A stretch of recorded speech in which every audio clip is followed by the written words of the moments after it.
Welcome to Lima. We travel because we fall in love with people and places. 10 good reasons is all it takes. 10 reasons that awaken all our senses. Let us discover together, admire, grasp, breathe in and savor the best of Lima. Reason number 1, history. Lima was born on the ruins of ancient pre-Columbian societies. At the beginning of the 1500s, the Spanish invader Francisco Pizarro deposed the ruler of the Inca Empire, Atahualpa, and called his new capital Lima, Ciudad de los Reyes, City of Kings, turning it into the headquarters of a significant political, religious, and academic viceroyalty of Spain. After Peru gained its independence, Lima grew exponentially, and is today the fourth largest city in Latin America. Sitting proud on the coast of the Pacific Ocean, it is home to a large number of museums that tell its fascinating story. Peruvians are incredibly artistic, gentle, and witty. Maybe a visit to the art gallery of erotic pottery of the Larco Museum will best prove my point. Reason number 2, gold. The Inca Empire and the earlier cultures that lived in what is Peru today were very advanced in metalwork. Gold and silver were both regarded as precious and symbolic. When the Spanish crushed the local population, the Incan gold was taken by hundreds of ships to Europe, mostly melted into gold bars, from countless decorative art pieces that defined a society condemned to extinction. Museo Larco or Museo Oro del Peru exhibit gold artifacts and replicas of the treasures that once belonged to the Incas, as well as to their ancestors, the Chavin, Paracas, Moche, Nazca, Tiahuanacu, Huari, Sican, Chimu, and many others. In display are also textiles, exquisite pottery, mummies, and a large collection of arms. A worthy symbol of Peru's gold is the tumi, a ceremonial knife dating back to about 300 BC and readily replicated as souvenirs.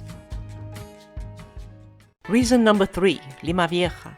Lima stretches along the coast of the Pacific Ocean on elevated ground, affording spectacular views. The city consists of the old center and the resort area of Miraflores, Barranco, and Chorrillos, plus everything else in between, connected through a main traffic lane, El San Juan. A suspended metro line now unites the posh with the lesser fortunate areas, all the way to the port of Callao.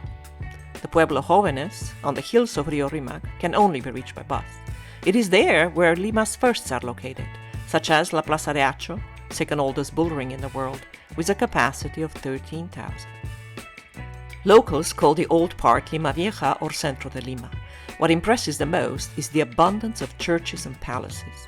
The imposing Catedral de Lima that houses the remains of Pizarro, the Church of San Francisco with its museum, cloister and catacombs, the Church of Santo Domingo sheltering the remains of Santa Rosa de Lima and Fray Martín de Porres.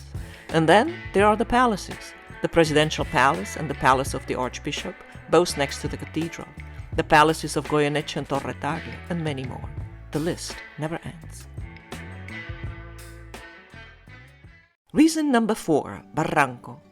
Resting at the top of a ravine, Barranco is the bohemian part of Lima's resort area, the romantic, the grunge, the youth hostel and backpackers playground, sandwiched right between Miraflores and Chorrillos.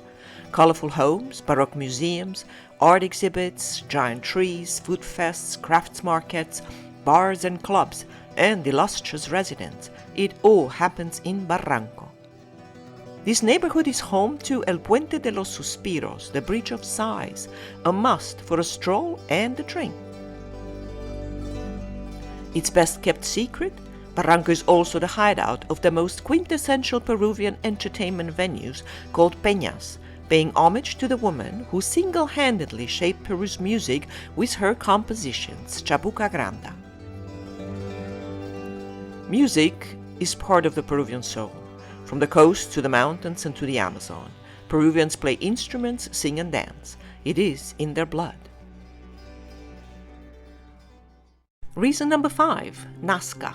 Taking a day trip from Lima into the driest desert in the world, south of the capital, packs more of the adrenaline rush kind of excitement than you can imagine. Leading into the Atacama Desert, the dunes below Lima are a favorite playground for extreme sports enthusiasts, although one can book normal activities as well. The first stop is NAZCA, to take a flight over the geoglyphs called the NAZCA lines.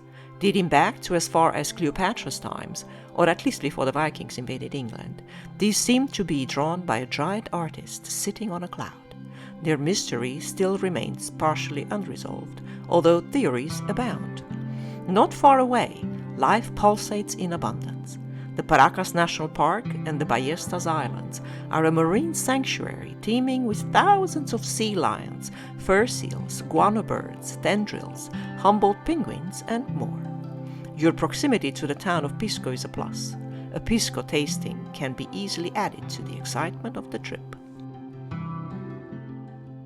Reason number 6, llama. The llama is not the only protagonist of this segment. Let's meet all the camelids that are found in Peru. Llama, alpaca, vicuña, and vicuña's cousin, the guanaco, who is the rarest and mostly wanders around in nearby countries. Why am I talking about them? Well, first because they are adorable, but mostly because some of the most exquisite items that you can get in Lima are garments made from their superfine furs. Peruvian wool is definitely one of the 10 best things that will drive you to revisit Lima and Peru. Llama and alpaca are domesticated, raised in farms, while the other two are roaming wild. Vicuñas and guanacos, both endangered, are the smallest and the largest camelids respectively, and their fur is the most expensive. The farm-grown llamas are also very tall, while the alpacas are small, cute and fluffy. For high-end llama alpaca vicuña fashion, you can visit boutiques in Miraflores or San Isidro. For your artisanal, albeit very fine wool, go to the Mercados de Artesanía in Aramburu, Miraflores, and have a blast. Reason number 7, Peru. Lima is the capital of a stunning piece of land, the country of Peru. Peru encompasses 3 main regions, Costa, Sierra y Selva, the coast, the mountains, and the jungle.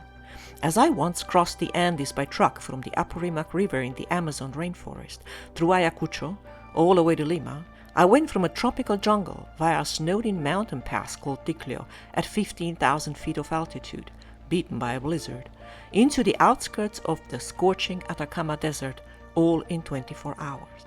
The majesty of the landscapes that I met never left me. With no doubt, though, Peru's main claim to fame is Machu Picchu, the lost city of the Incas, now claiming 1.5 million visitors each year, who brave the altitude of Cusco, the city gate to the ruins, just to infiltrate the subtropical rainforest below by train and climb up a hill to see this wonder. The ruin is believed to have been built around 1420 as a retreat for the king Pachacutec Inca Yupanqui, just to be abandoned upon the Spanish invasion. It is currently declared an endangered UNESCO World Heritage Site and is part of the new 7 Wonders of the World. Other famous Incan and pre-Incan ruins are Ollantaytambo, Pisac, Sacsayhuaman, Chanchan, Huacapuquiana, Pachacamac, Sipan, and many more. Located near the Misty volcano, the White City of Arequipa, also UNESCO site, is one more very worthy destination to visit, while the most intrepid can adventure to Puno to admire the tallest lake in the world and one of the top 20 largest, Lake Titicaca, and its people's culture. And then we've just started. Reason number 8, art. The intricacy of the Peruvian arts and crafts has been passed down for millennia. The first known cultures about 900 years BC already had an advanced ability in pottery making and decoration, weaving, woodworking, and architecture. The Chavin, the Paracas, the Moche, the Chimu, and many more after them have influenced the delicacy and originality of the creators of today, be it in the realm of the fine arts, performing arts, or arts and crafts. Peruvians also love to dance, and many of their dances are full performances. Here are a few. The Huayno of indigenous origin, La Diablada dance and performance from Puno, the Black Peruvian dances of Festejo and Alcatraz, the couples dance of Tondero, and the national delicate dance of La Marinera. After the arrival of the Spanish, European influences have been introduced in graphic arts, giving rise to the painting technique called School of Cusco, that embraces both European and indigenous styles, with magnificent results still in use today by many artists and artisans. Reason number 9, Peruvian cuisine. Most people know that potatoes and tomatoes are Peruvian native plants, But there are a few more, actually a lot more, such as lima beans, white corn or choclo, purple corn, sweet potatoes, squash, peanuts, ají amarillo, and God knows many others. To these, add oca, quinoa, amaranth, yuca, año, yuco, lucuma, and you need a dictionary to navigate the veggie markets, which by the way are impressive. The ceviche is the Rolls-Royce of Peruvian cooking, closely accompanied by ají de gallina, causa, ocopa, papas a la huancaína, lomo saltado, tallarines verdes, and so many more that I would need hours to enumerate. With thousands of different types of potatoes alone, plus so many ingredients that grow larger than life in the fertile Peruvian soil, the Peruvian cuisine made it big. It marries indigenous, Japanese, Caribbean, and European influences, and has thus become the new French. Its popularity can be in large measure attributed to the country's efforts to spread it around the world, with the illustrious help of the king chef of Peruvian cuisine, Gaston. Reason number 10, Pisco. When in Rome, do like the Romans. When in Lima, try these 3 beverages. Inca Cola, the signature gaseosa of Peru, which means carbonated drink with a bubblegum taste. Chicha Morada, a refreshing non-alcoholic drink made out of purple corn. And Pisco Sour, a long drink made with Pisco, Peru's signature aguardiente or spirit. Pisco Sour is made with Pisco, lime juice, egg whites, sugar syrup, and a drop of a bitter called algarrobina. Compared to the rest of Peru's treasures, the Pisco is actually very new, only about 300 years and some. It was distilled by the Spanish from local grapes, while the drink called Pisco Sour was concocted by an American living in Peru. But it is a worthy representative of the Peruvian cuisine, and no decent dinner goes down well without it. Upscale restaurants serve Pisco Sour as a courtesy aperitif to put guests in a good mood, and it does occupy the #1 spot on my list of long drinks. Thank you for watching. If you like this video, please don't smash any buttons, just gently like and subscribe for more. The world is vast and it's all yours. Next time you might also want to fall in love with this next destination over there. Thank you.